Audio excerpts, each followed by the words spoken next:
Welcome, everyone. We're doing another episode of Indie Reads Aloud. I'm really excited about this episode because I don't get to talk about nonfiction things as much as I'd like to. So if you're a nonfiction author out there, please join me.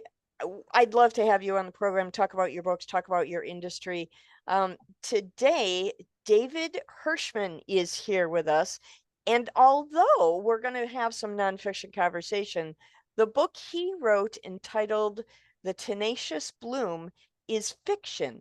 So this is a really wonderful opportunity for me to stretch all my conversational skills and talk a little bit about both sides of reality. So welcome, David. I'm so glad you could join me today. Thank you, Diana. It's great. Just such a wonderful opportunity. Thank you. Thank you. I love meeting new authors and discovering new books. So for me, this is super fun. You are an environmental consult. You do things with water and flooding and making sure that we're treating the environment correctly to maintain clean waterways and safe waterways, right? That's right. Yes. Yeah. So what in that business, I don't know a lot about it, but hearing what's going on with flooding across our country recently, what's the most challenging part about working with the clients you have? I'm very fortunate. I love my clients. Maybe I'm a little selective, but the situations are inherently challenging.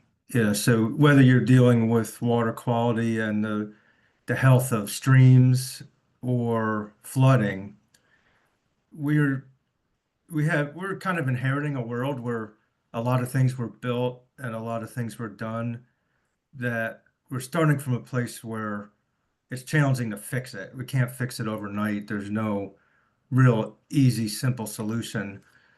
For instance, obviously, we have things in our communities called floodplains, which nature designed to be just that, to flood and to be the place where the flood waters could spread out. And if they're naturalized, if there's trees growing there, it helps absorb some of the flood waters. But over the years, we've communities have built in those floodplains or filled or in other ways, build obstructions. So that all that infrastructure is in there. Water and sewer line, mostly sewer lines are in there, houses, bridges. So to take a community and try to figure out how to plan for less impact of flooding. We can't make the flood go away. Obviously, Right. we can see that it's going to rain and the streams are going to flood. Um, but the best solution is to figure out how to get out of the way. Right. And Yeah, I yeah, was just thinking, we're getting in nature's way. We're not allowing nature to do what nature does in many instances. yeah, yeah, that's right. And a lot of the practices that we try to do in communities are actually called nature-based solutions. So the grant organizations and the government agencies that are funding this are recognizing that fact of what you just said. Yeah. Nature has kind of figured out how to do it. How can we at least partially replicate those functions, in floodplains or in the stormwater system? So Yeah. one of the things I do is I design what's called rain gardens that actually use soil and vegetation to collect runoff and filter it and purify it before it goes downstream. So anyway, That's it's a been cool interesting. idea. Yeah, it's How really neat. fun. Yeah. Yeah. When I was a kid, we have a river here that goes through the Detroit area. It's called the Rouge River, and it Oh has yeah. many tributaries. And when I was a kid, there was a program called the Rouge River Cleanup.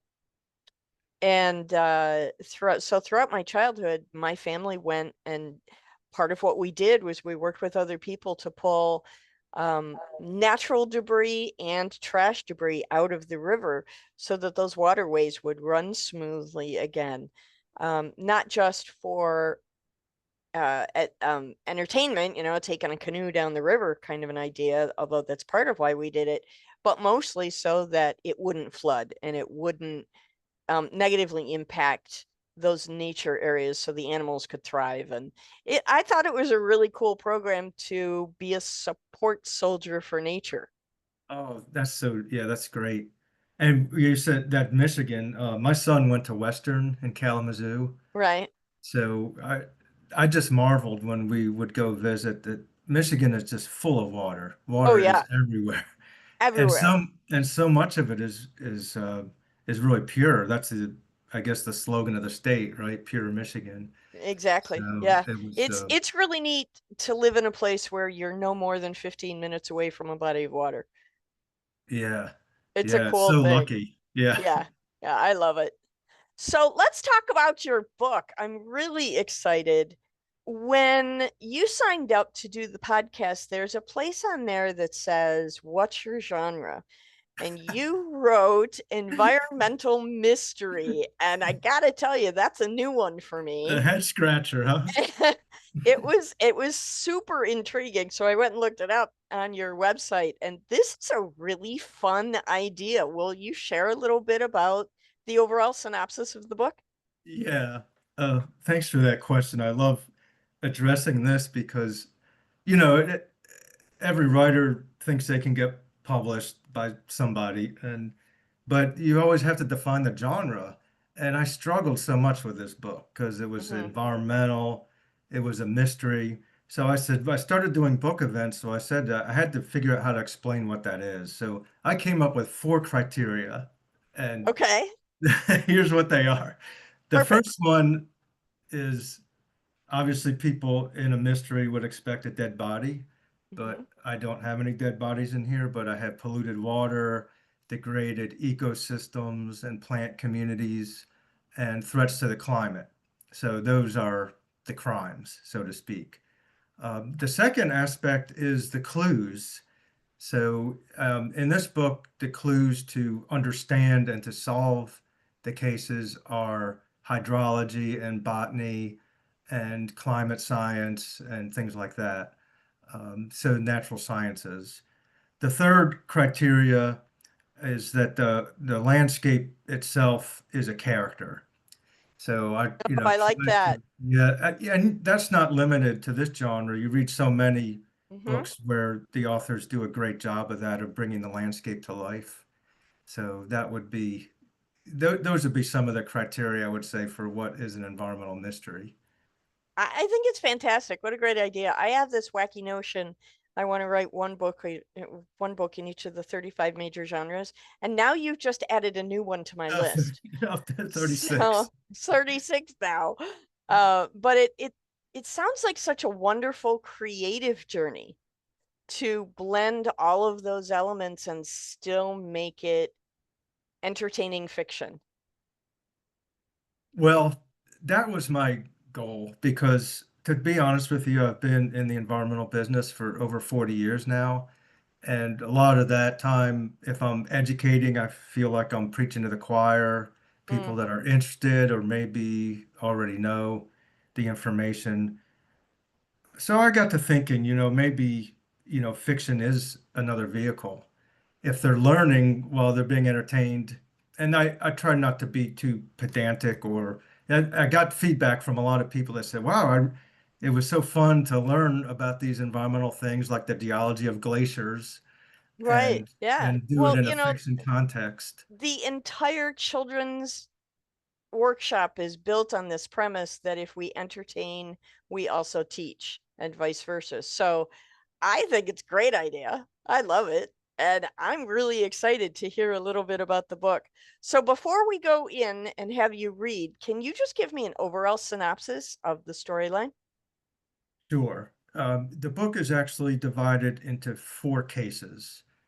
The same protagonist, which is Aliyah Aurea, with the FBI Division of Environmental Crimes. So her life and her experience, and in some ways her family background just carries through all four of the cases. But the cases are 4 seasons of the year and four environmental topics. So they Nice. range from climate to native plants and ecosystems to water pollution, and then even kind of a little bit of environmental history about the adoption of the Clean Water Act at the end. But drama, yeah, a lot of drama in that one too. So took Awesome. some liberties with the history. So how we got to the Well, point wait, where, that's the great thing about fiction is you get to take those liberties and have fun with the topics. yeah, yeah, certainly is. I'm really excited. I'm excited to have you read a bit of this so that I can hear a bit of it, share it with our readers, and then we'll talk a little bit after you're done reading. How's that sound? That sounds great, Diane. I'm going to set my timer here. Awesome. And And then when you are ready, David, please take the microphone and read aloud from The Tenacious Bloom. all righty, here we go. Thank you. I'm going to start right at the beginning of the book where we meet Aliyah for the first time. Agent Aliyah Aurea glanced at her laptop screen. She had been searching for getaway spots, somewhere sunny and warm, maybe the Yucatan. She needed a break. February won the contest for her least favorite month, and this year it wasn't much of a competition. The gray skies, fog, and cold rain, compounded by her workload, meant that outdoor activities, her source of mental and physical restoration, were few and far between. Aliyah gazed at the website photos of a Mayan pyramid, the Caribbean Sea's improbable shades of turquoise, and a white sandy beach. Her newly formed FBI Division of Environmental Crimes was tasked with investigating environmental law violations. She was in charge, and in fact the only agent assigned to the new division, and the responsibility came on top of her existing workload of counterintelligence and trade secret infractions. Aliyah considered that it was all positive and beneficial to her career, the thought accompanied by a long exhale. She simply had to keep plugging away. Aliyah's cell phone trembled as it jangled to life on her desk. She shuddered. Her computer screen with images of the turquoise sea and white sandy beach went into power save mode, going dark. This is Agent Aliyah Aurea. How can I help you? Is this the Division of Environmental Crimes? A woman's voice asked. Yes, it is. This is Detective Corrine Slate from the Wisconsin State Patrol. Do you have a few minutes? Well, sure, Detective Slate. I'm not sure this would be in your wheelhouse, but we have, a situation up here. It's a bit odd. We think might be some kind of eco-terrorism. Eco-terrorism? You mean sabotaging construction equipment, that sort of thing? Or blowing up gas pipelines? That sounds serious, replied Aliyah. Well, maybe. There was a fire, small but close to one of the pipeline compressor stations down near Janesville. Our inspector thinks it was intentional. The snow put it out quickly, but it just means that someone or some organization is going after these things. Was there any evidence left behind at the scene of the fire? Asked Aliyah. Not much. The inspector found the charred remains of a ball cap. The cap part burned away, but a bit of the bill left behind. A burned up black ballpoint pen. The white letters on the side said funeral home, but the rest of it was burned. And oddly, two partially burned pages from a geology textbook. Detective Slate paused and cleared her throat. And there's some other evidence, I guess you'd call it. Yes, go on, urged Aaliyah. It was a poem. Detective Slate coughed and then continued. It was on some obscure social media site called Clovis. Our cyber team discovered the site, but never heard of it before. It's not one of those big tech websites. In any case, the poem was posted by a group that called itself the Ice Agers. The poem mentions rocks vibrating and maybe sabotaging pipelines, something about shocks. Aaliyah hesitated and then finally said, Okay, can you email it to me? We'll dig around a little, maybe come up with some intel for you. Oh, that would be a big relief, Agent Aurea. Things are a bit touchy up here with the political situation. We could really use the help of the feds.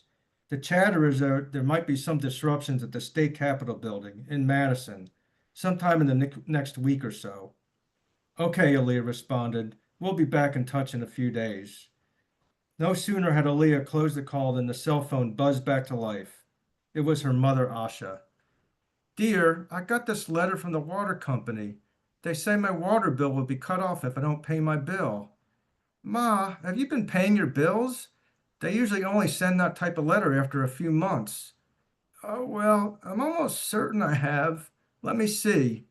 Aliyah heard papers being shuffled. Ma, I'll be over after work, okay? We'll get it fixed. Aliyah looked out the window, trying to hold back her encroaching sense of worry. Asha had always been the paragon of competence and was the most brilliant person Aliyah knew. She was still working part-time as a public defender, but Aliyah noticed that Asha was clearly slowing down, not walking as far and with a slight hunch to her shoulders, looking tired more often than not. She should probably start planning to back up a little bit, Aliyah considered.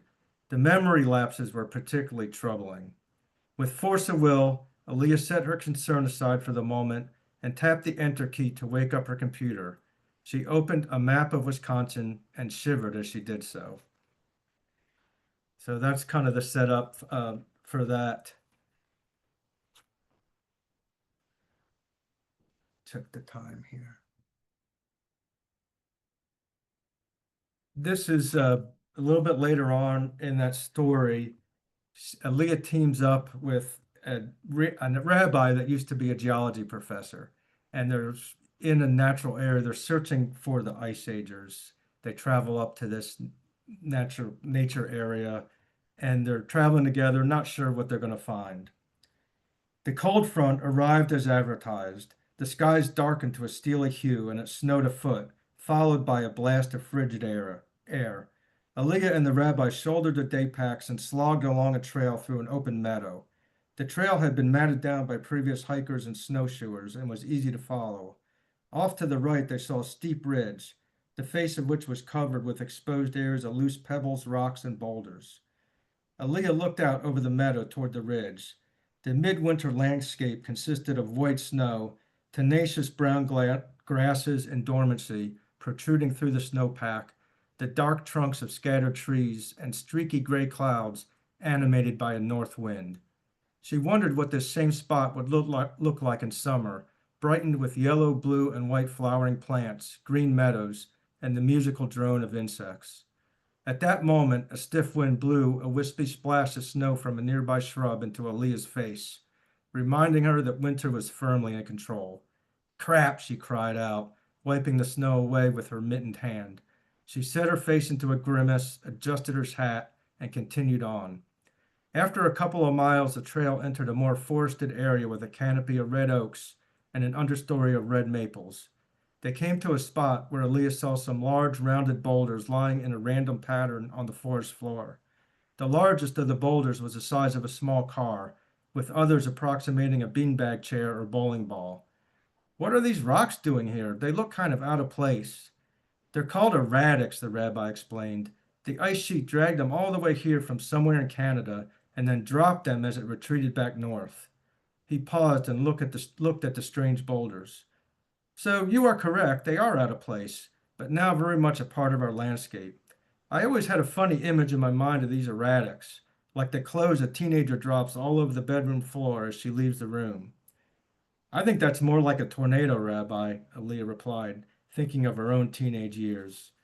Aha, the rabbi said with a smile. Teenagers are forces of nature. He raised his gaze to the higher ridge that framed the landscape to the right. Some of the rocks up on that ridge are over 1.5 billion years old, much older than the material brought in by the glaciers. And some of them are even pink or purple.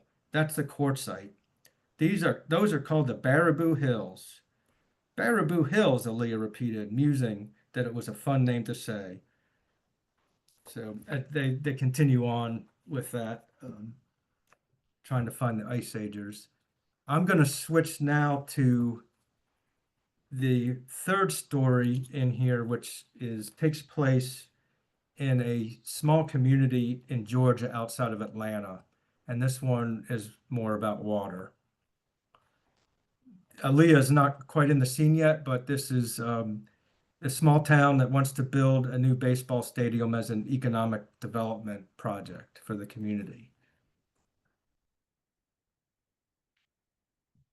Gigaho City Mayor Veronica Volpes breathed in the crisp air as she surveyed the crowd of about 40 press corps members and various dignitaries who were assembling at the site of the proposed stadium.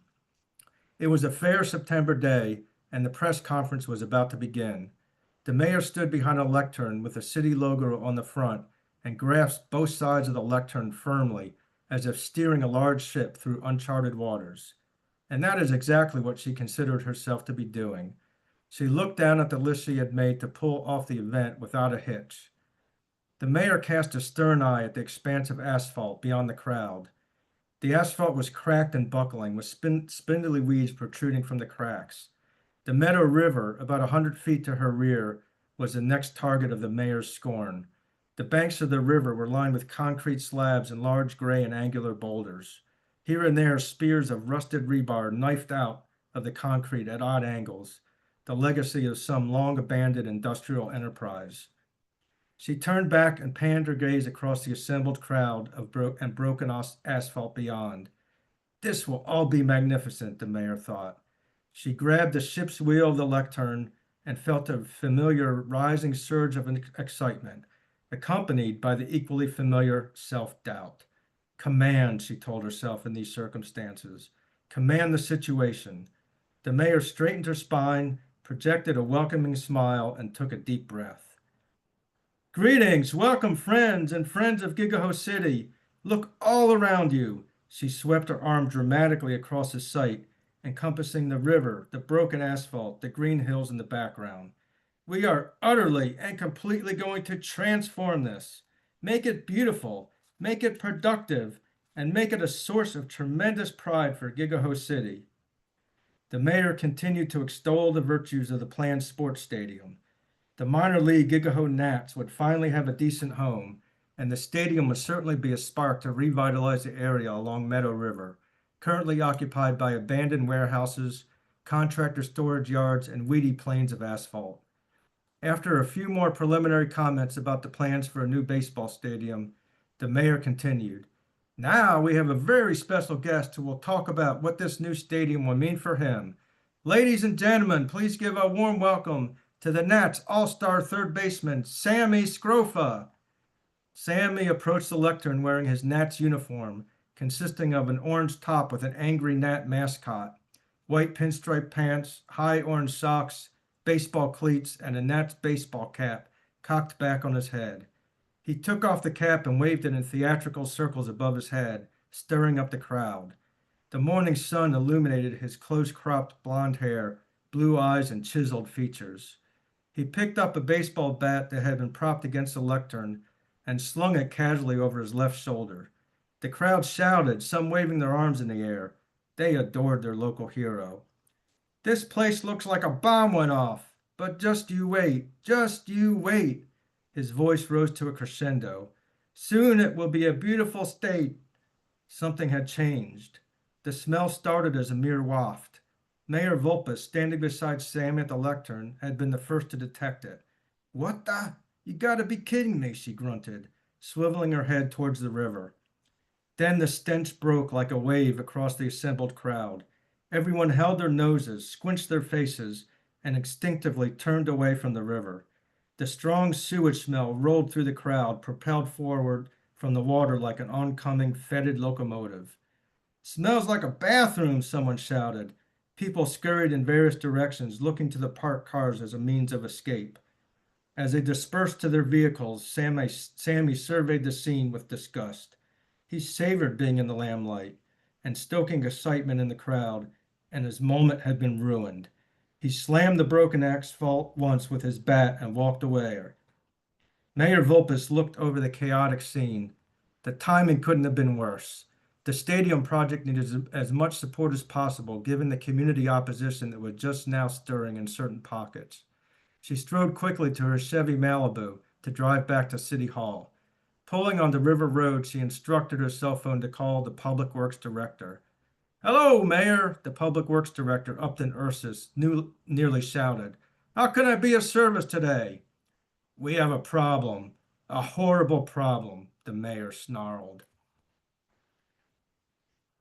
Very fun. Yeah.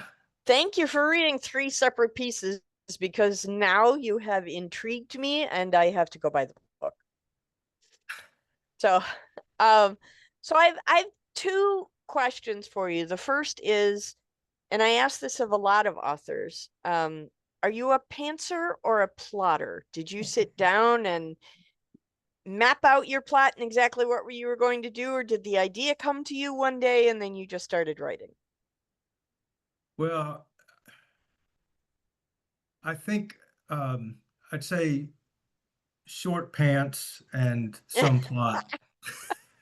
Okay, I've Maybe, never heard anybody respond short pants before. That's fantastic. I love it.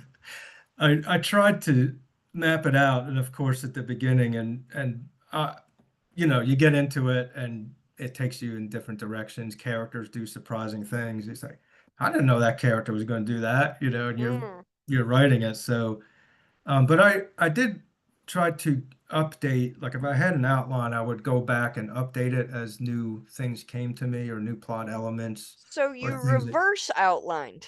a reverse outline. Yeah, I started with one, but that's why I said, short pants because I was writing from the seat of my pants a lot, but then tried to reflect it back. Because especially with mystery, um, you have clues. You have to kind of seed the clues into the story as you sure. go along. And so with that, it's really hard to just, for me, really hard to do it just from the pantsing aspect. No, I understand completely. I'm a passionate plotter and I write almost primarily in fiction. So, and there are still times when my characters stand up and abdicate and I have to find somebody else to take their place. But I have to write out what's coming. If I don't know what's coming, I get lost. So the Yeah. other question is, in your profession, you do a lot of writing, a lot of technical writing, you do a lot of planning. How difficult was it for you to shift, or was it difficult for you to shift and put that technical aspect aside and just give yourself over to the fiction? Was that a Yeah. relief or was that an encumbrance for you? I'd say it was a process, Diana, because at first I think I leaned too heavily on wanting to convey the information, the scientific information, Mm-hmm. at the expense of character development and plot. So those were early drafts. And as I got people to review it and looked at it myself, since I hadn't written fiction in a long time, I really didn't know what I didn't know. So in that Sure. way, the first book here was a learning curve. But as I went along, I realized that I had to pay more attention to plot and character and then let the characters and let the plot fold in the scientific and environmental information that I wanted to convey. So I don't know if that's an answer to your question, but It sounds like an interesting balancing act, almost like a food recipe, mixing in the ingredients in just the right way. yeah, I'm not sure I got it all completely right, but I did what after I kind of realized that plot and character, then it became so entertaining. My daily writing ritual in the morning just became my refuge, no matter what else was going on. And, I was busy. A lot of this was during COVID, and for some reason, my business was doing very well during that time, but I still set aside that morning writing period. And I think it's kind of what helped me get through that pandemic period Yeah, is, it helped writing helped a lot of people get through it. Art of yeah, any kind, I think. I think that's when we really realized during those 3 years how integrated our lives are with art in many forms. And yeah, how so we true. really can't step away from art and be sane, I think. Yeah, yeah, I agree. It's really important. So what do we have coming next from you? Are you working on another manuscript? Yes, I'm working on a few things. The second book in this, I guess you called it a sequel. It's two more cases, Okay. one of which it's pretty good. Second between second and third draft. One of the stories is about harmful algal blooms. I don't know if you've heard about that, I where am not. like it closing down. It's an algae that's toxic, and it's Okay. closed down municipal water supplies, and it's a public health issue. So I created a whole story around algae blooms. That's and then the second one takes place in Alaska, where my kids work in the summer in this national park. So I've been up there several times. I thought, and walking in the glaciers and the mountains up there was such a transformative experience for me. I thought I have I to can write imagine. about it. Yeah, Yeah. so it has a lot to do with glaciers and, but again, Very sort of cool. kind of a historic murder that takes place in one of the copper mines. So that's what that Oh, story. fun. Yeah, so it's got a historical element too. I'm currently working on a short story that is like a sad replica of Woodstock. You know, it takes place after Okay. Woodstock. Not Okay. quite very well organized, and there's a murder, so it's like a murder mystery mixed with hippies. So that's what I'm Okay, currently that working sounds like on. fun too. Yeah. How wonderful. Well, we look forward to seeing more coming from you in the near future. And when you finish these books, I really hope you'll come back on and share them on the program. I would really love to. This has been so fun. Good. Thank you, David, for your time today, and I wish you the best of luck. And as I say, come back anytime you like. You're always welcome. Thank you so much, Diana. Much appreciated. Thank you.